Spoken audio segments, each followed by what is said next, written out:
عايزه اقول لكم ان انا الايام اللي رحتها يوميا كنت بدخل الروضه بتصريح وبدون تصريح، وهقول لكم ازاي. انتوا هتلاقوا نفسكم وانتوا داخلين بتعيطوا يا ربنا. احساس ان انت داخله عند الرسول عليه الصلاه والسلام احساس لا يوصف. عشان نرفع صوتنا ما ينفعش. في ناس كنت بشوف ناس بتدخل تمسح ايديها على القبر، وفي ناس بتدعي او تطلب طلبات من الرسول عليه الصلاه والسلام. الكلام ده لا يجوز. لما تدعي من ربنا، انت بتخشي بس مجرد ان انت بتسلمي على الرسول عليه الصلاه والسلام، بتقولي ان نفسك فيه للرسول عليه الصلاه والسلام. احساس لا يوصف. احساس ان انت داخله والرسول حاسس بيكي وسامعك. انت رايحه عند الرسول كانك رايحه في بيت. ومعلومه للي ما يعرفش ان قبر الرسول عليه الصلاه والسلام ربنا اكرم على السيده عائشه وجعل قبر الرسول داخل حجرتها، داخل الغرفه بتاعتها. بجانبه على طول قبر سيدنا ابي بكر، بجانبه قبر سيدنا عمر عليهم السلام. وطبعا موجود منبر الرسول عليه الصلاه والسلام كان بيصلي عليه. وزي ما قال الرسول عليه الصلاة والسلام: أين منبري وقبري روضة من رياض الجنة. فهو ده مكان الروضة الشريفة. الروضة ليها أوقات إن أنتوا تدخلوا تصلوا وتدعوا وتسلموا على الرسول عليه الصلاة والسلام، يعني وتصلوا بقى على قد ما تقدروا.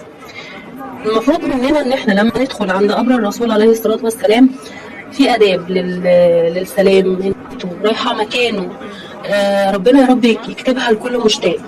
بتسلمي عليه، بتقولوا يعني كل واحد ليه صيغه في السلام، كل واحد ليه. قولي اللي في قلبك. مش نعلم بانك اديت الامانه واتممت الرساله كده، يعني ادعوا باللي يجي في بالكم، باللي انتوا حاسينه. دي بقى للروضه الشريفه بالنسبه للسيدات. طبعا في اوقات ساعه ما انا كنت موجوده كان السيدات بعد العشاء، وفي اوقات بعد الفجر وبعد العشاء.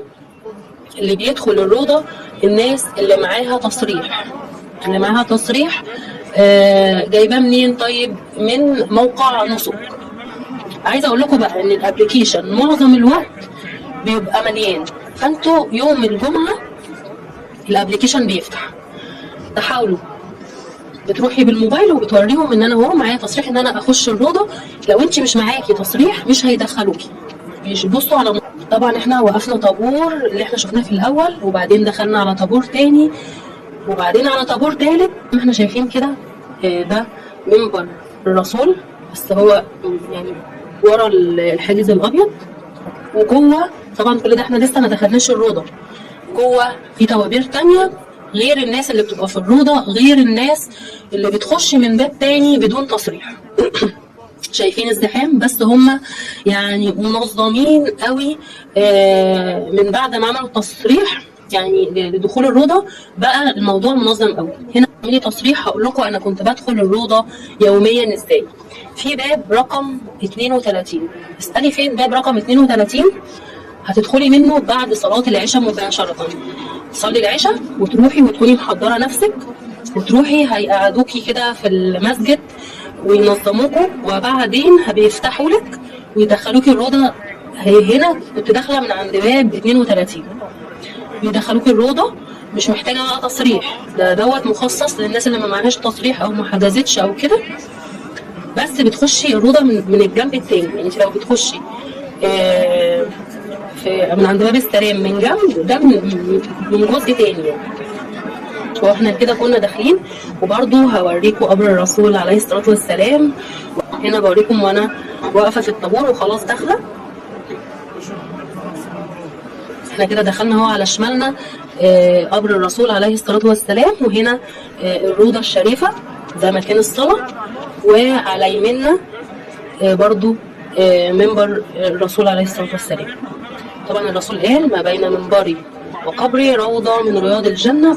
واللي ما طلعش تصريح ما يقلقش، روحهم بعد صلاة العشاء.